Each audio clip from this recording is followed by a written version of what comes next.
Las mujeres no deberían votar. Nicolás Maduro no es un dictador porque el comunismo funciona. Estas afirmaciones, pese a ser estúpidas, son un derecho que me da la libertad de expresión. Pero exactamente, ¿dónde está el límite a decir lo que piensas? ¿Y dónde empieza el delito? En este video vamos a trazar la línea exacta.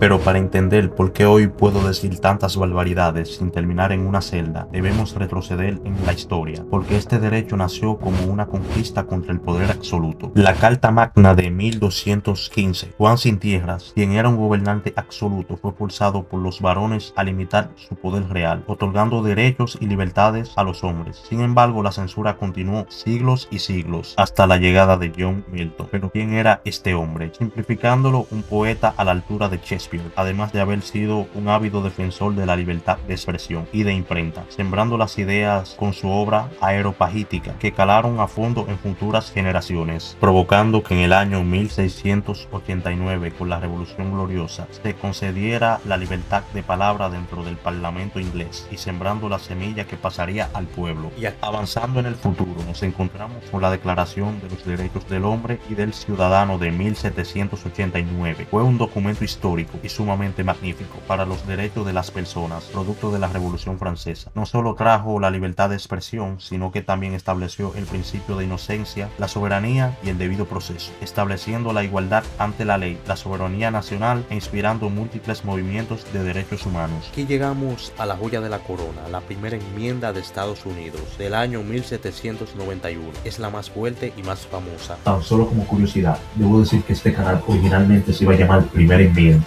Debido a lo interesante e importante que me resulta esta enmienda respecto a la libertad de expresión. Personalmente considero que todos los países deberían de tomar ejemplo sobre esta, debido a que nos establece todos los parámetros que debe representar la libertad, tanto la de religión, de palabra, el libre tránsito y la libertad de reunión. Además es respaldada por la segunda enmienda estadounidense, la cual permite a los ciudadanos el porte de armas, logrando que el gobierno nunca pueda ponerse en una posición tiránica. De hecho, si les interesa un video sobre la segunda enmienda y el porte de armas, si debería ser permitido o no, déjamelo saber en comentarios. Durante 800 años luchamos para que el gobierno no nos silenciara, lo logramos, pero en las últimas décadas el poder de censura cambió de manos, ya no eran reyes, eran empresas de tecnología. Entonces, luego de siglos de luchas por la libertad de expresión, ¿realmente la hemos conseguido o simplemente hemos cambiado de carcelero? La respuesta a esta pregunta nos lleva a uno de los hombres más odiados como amados de nuestra era.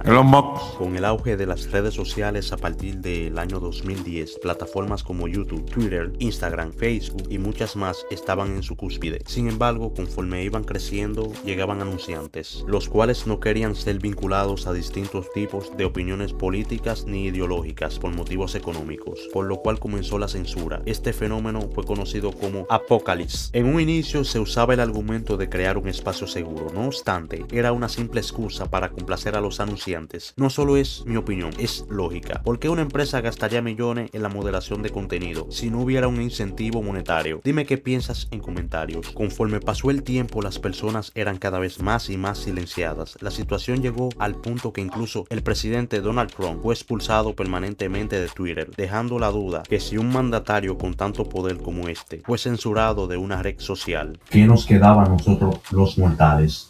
Y en el año 2022 llegó con su propuesta, 44 mil millones de dólares para comprar Twitter, llegando con un lavamanos en brazos de manera simbólica. El mensaje era claro, haría una limpieza profunda. Bajo la dirección de Elon Musk, el pajarito azul murió para dar paso a X. Si antes la censura era un tema constante, con la administración de este hombre era todo lo contrario, un descontrol y caos total. Podías pasar de ir a ver una noticia a ver Nópol o una masacre en Medio Oriente, pero también surgieron muchas personas que por fin encontraron un alivio al ver que podían decir sin tapujos lo que sentían.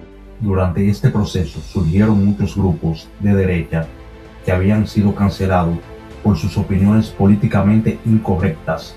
Temas como la guerra, la batalla cultural, la salud mental, el aborto, la inmigración ilegal volvieron a estar sobre la mesa en cuanto al debate público. Se podría decir que la libertad de expresión ganó. De hecho, según diversos analistas, la compra del pajarito azul fue fundamental para el regreso de Donald Trump a la Casa Blanca, debido a que sus simpatizantes tenían un lugar donde difundir su mensaje sin censura. Esto generó mucha polarización en toda la sociedad, no solo estadounidense, sino internacional. Como dato perturbador, Mark Zuckerberg, fundador de Facebook y CEO de Meta, Meta fue coaccionado por agentes del FBI en la administración Biden para controlar la promoción de contenido que subían los usuarios dentro de su plataforma. Con todo lo que hemos visto hasta ahora, podemos inferir que quizás el libertinaje es un precio a pagar para evitar la censura. Aquí llegamos a la pregunta inicial del video: ¿cuáles son exactamente los límites de la libertad de expresión? Como dominicano que soy, nuestra ley contempla la difamación y la injuria como delitos que pueden ser penados con cárcel. Pero aquí entro en el terreno personal. ¿Debería alguien perder su libertad por culpa de sus palabras?